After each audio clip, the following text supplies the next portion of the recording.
আর হিন্দুদের দৃষ্টতা দেখে আমি অবাক হচ্ছি। সামান্য কিছু হিন্দু এই দেশে ফুৎকার দিলে বঙ্গোপসাগরে গিয়ে পড়বে, কথা ঠিক না? এরা এত বাড়াবাড়ি করতেছে, এত বাড়াবাড়ি করা ঠিক না। ভাই তাকে শহীদ করা হয়েছে, এই শহীদ ভাই আল্লাহ রাব্বুল আলামিন তাকে জান্নাতের সুউচ্চ মাকাম দান করেন। সবাই বলেন আল্লাহুম্মা আমিন। মনটা খুবই খারাপ যে বাংলাদেশ এত বড় একটা মুসলমান দেশ, পৃথিবীর মধ্যে দ্বিতীয় মুসলিম কান্ট্রি, হিন্দু বৌদ্ধ খ্রিস্টান এদের সংখ্যা মাত্র 93% মুসলমান, তাহলে আর 7% থাকে তারা। এই 7% তিন ধর্মের লোক হয়ে আমার একজন মুসলমান আইনজীবী ভাইকে হত্যা করেছে, এটার তীব্র নিন্দা এবং প্রতিবাদ জানাই। কথা বলে ঠিক না বেঠিক? তবে বর্তমানে যে পরিস্থিতি, আমাদের দেশে কোনো নির্বাচিত সরকার নাই, কিছু মানুষ এটাকে ঘোলাটে করার জন্য চেষ্টা করতেছে। আমরা মাথা গরম করব না, আমরা এর প্রতিবাদ জানাবো, কিন্তু এটা নিয়ে আমরা কোনো বিশৃঙ্খলা করব না। রাজি আছি না ইনশাআল্লাহ? অনেক মানুষ এটাকে উস্কানি দেয়া কিন্তু এটাকে অন্যদিকে নিয়ে যাবে। কিন্তু আমার কেমন যেন মনে হচ্ছে এই যে আমার ভাই অ্যাডভোকেট সাহেব আলিফ, সাইফুল ইসলাম আলিফ ভাই, গুজওয়াতুল হিন্দের সময় ঘনিয়ে আসছে। আমার কেমন যেন মনে হয় গুজওয়াতুল হিন্দের প্রথম শহীদই হবে এই অ্যাডভোকেট সাইফুল ইসলাম আলিফ ভাই। কথা বল ঠিক না? আল্লাহ ওনাকে কবুল আর মঞ্জুর করুক। সবাই বলেন আল্লাহুম্মা আমিন। আর হিন্দুদের দৃষ্টতা দেখে আমি অবাক হচ্ছি।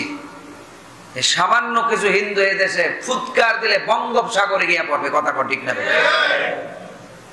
এরা এত বাড়াবাড়ি করতেছে, এত বাড়াবাড়ি করা ঠিক না। এদের উচিত নিজেদেরকে একটু শালীন ভাবে রাখা। কি বলবো, কষ্টের কথাও বলতে পারতেছি না।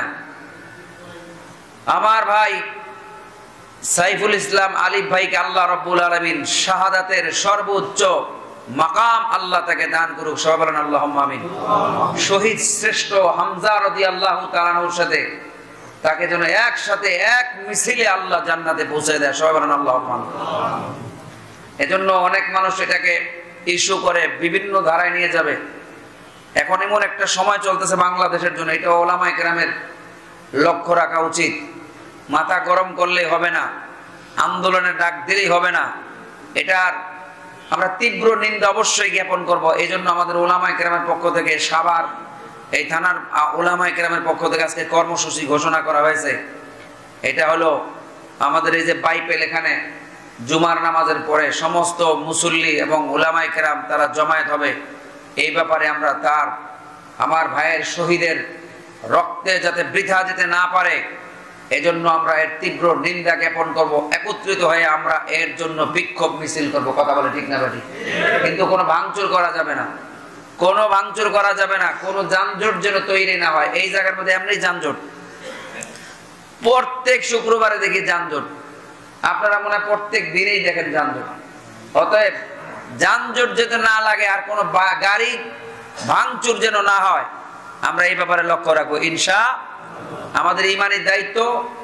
আল্লাহ রসুল বলেছেন, যদি কোনো খারাপ কাজ দেখো, তোমার সাহস থাকলে তুমি এটাকে হাত দিয়ে বাধা দাও, যদি সাহস না থাকে মুখে এটাকে নিন্দা জ্ঞাপন করো, তাও যদি সাহস থাকে অন্তর অন্তরে ঘৃণা করো।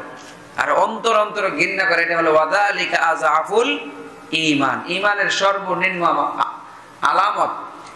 আমরা হাত দিয়া বাধা দিতে না পারলেও আমরা মুখ দিয়া এটাকে তীব্র নিন্দা জানানোর সাহস আমাদের আছে। কথা ঠিক না বেঠিক? এজন্য আমরা এই গোসারটেক পলাশবাড়ি নতুন পাড়ার বাইতুন নূর মসজিদের মুসল্লিদের নিয়ে এক বাক্যে আমরা এর তীব্র নিন্দা জ্ঞাপন করি। কথা বলেন ঠিক না বেঠিক?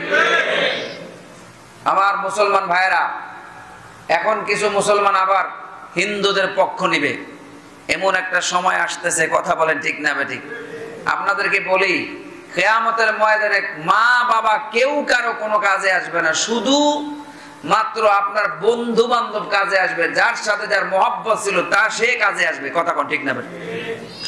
মুমিন মুসলমান বন্ধুরা আমার, আল্লাহর নবী বিশ্ব নবী রাহমাতুল লিল আলামিন বলেন, আল মারউ মা মান আহাব্বা ইলাইহি, যার সাথে যার মহব্বত তার সাথে তার কিয়ামতের কঠিন ময়দানে আপনার একজন আলেমের সাথে একজন হক্কানি পীর মাশায়েখ বুজুর্গানে দ্বীনের সাথে সম্পর্ক ছিল, কিয়ামতের ময়দানে তার সাথে আপনার সাক্ষাৎ হয়ে যাবে।